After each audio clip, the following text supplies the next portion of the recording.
the father, the role of a father in a child's life, which a child never acknowledges. Usually, we acknowledge only the mother's role in our life. Made a lot of complaints about my father without even realizing that how much he has contributed from in my life. So that was really heart touching. Thank you so much. First of all, I would like to thank you for such a wonderful ceremony on graduation. I couldn't have imagined 6 o'clock early morning could be so lively and loaded with fun, games, and entertainment. That is on Garbhini Prasuti. Thank you so much for sharing all wonderful knowledge about the different stages of labor.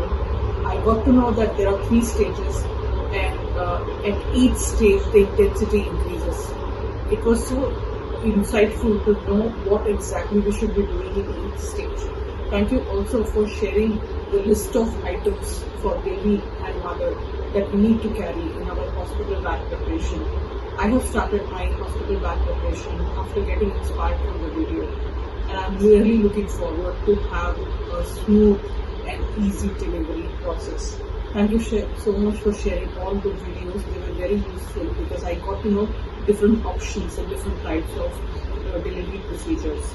I am really so blessed to have undergone the whole Garbhshala and the whole Garbh Sanskar session under your guidance.